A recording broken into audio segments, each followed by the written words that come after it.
Hey guys, so I realized something today. Um, I realized today that I really like the way that my sleep center does things compared to others. Like, I really like the fact that we use a lot of disposable leads instead of using almost all gold cup electrodes to do a patient hookup. Like, I'm not even gonna lie. Today, for those of you who don't know, I am a sleep tech in training, and I am currently in Memphis, Tennessee. I live in the Upper Peninsula of Michigan, but I'm currently in Memphis, Tennessee for this week, doing some training out here so that I can eventually become a CPSGT or a certified polysomnographic technician. So basically, today we practiced a lot of different things. We practiced measuring the head for a 10-20 placement, and we did one entire hookup, patient hookup, on each other. We weren't actually doing this on patients, we were doing it on each other meaning our classmates. So we partnered up, and before lunch, those of us that had a little bit more experience with the hookup part of things went first, and then after lunch we switched. And like, I don't know, I'm just thankful that my job let me do my night shift training before I came here, because I knew like a whole routine of what needed to be done to make the hookup run a little bit smoother, but like the order that they do things in is like completely opposite of how we do things at my job, and like they do things a totally different way, and it just made me appreciate like I said, the way that we do things. It's so much more organized to me, and I don't know if that's just because that's how I learned to do things. Like maybe if I hadn't learned to do things that way, then I might feel differently about it. But like, because I've been doing things that way for basically an entire month at least, well, month and a half really, I think it's just like second nature to me now. And like just the way that like they had every lead plugged into their head box before even attaching them to the patient or the person's body, made me nervous. Like my OCD and anxiety was off the charts. So like at my job, we don't connect the lead to the head box until we're getting ready to attach it to the person, or it's already attached to the person. Usually I will put it into the head box where it goes right before I'm applying it to the patient. So I will put the lead into the spot it goes on the head box, and then I will attach that lead to the patient, usually. So I don't know. It was just a little like, I was texting the other sleep tech that I work with, and I was telling her like just how much I like the way that we do things better. Like for the leg leads, for those of you who don't know, there are 4 leg leads, 2 on each leg on the anterior tibialis muscle, that we use to like monitor limb movements and things like that. So like I said, there's 2 on each leg, a couple of centimeters apart from each other. And the way that they wanted us to do it in class was to feed those like down the person's shirt and then down their pants and onto their leg. The way that we do it at work is we feed it through the belts so that it's kept organized. So we'll go through the top belt, the bottom belt, because there's a belt here and there's a belt on the waist to measure the breathing,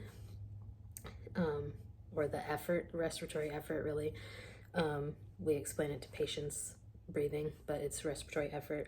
And then we kind of pull their pajama pants up if they're wearing pajama pants, and we will attach those leg leads, and then we'll put their pajama pants back down and just kind of pull on the leg leads because they're very long, and we actually use extenders for everybody that's over 5 feet tall. So it makes it even longer. But basically we just make sure that they have enough slack to move their legs freely, and in my opinion, that's so much more easy than it is for like, I don't know, to try to put that down. Like, I don't really feel comfortable going with leads down somebody's pants and shirt. Like, it's already bad enough sometimes that you have to do like the EKG, because like, unless you're gonna do leads here for both instead of here and here, like a seatbelt, like here is bad even sometimes, because people kind of like, when you're putting leads into their shirt area, like, I don't know, some people seem uncomfortable about it, but like to feed leads all the way down the shirt and then down the pant legs, just like the thought of it makes me feel uncomfortable. Like, there's certain patients that we've seen in the sleep center that I feel like they would not have gone for that either. But yeah, I don't know. I am just so thankful that I've gotten to see how other people do it. And also so thankful that like all of our EEG leads are disposable and we use stickers or snap leads for like all of the face, because today I had to use gold cup electrodes with the 1020 paste to put like chin leads on someone and the eye leads, and I don't like that at all. Like having to press on somebody's skin, like especially around their eyes and on the chin where it's soft, like where you're supposed to put the chin leads is you're supposed to have one here and then two down like right in this area. And if you feel right there, it's soft there. So like it's hard to get things to stick there. So normally where we do it at work is we'll do it here, but we also don't use the 1020 paste. We have stickers that are like EKG type stickers, so that like you literally like you use the new prep to prep the skin, you use an alcohol wipe, and then it sticks there. So like I have a newfound appreciation for the stickers that we have and the disposable EEG leads, because like having to clean out the gold cup EEG electrodes every single time would drive me insane.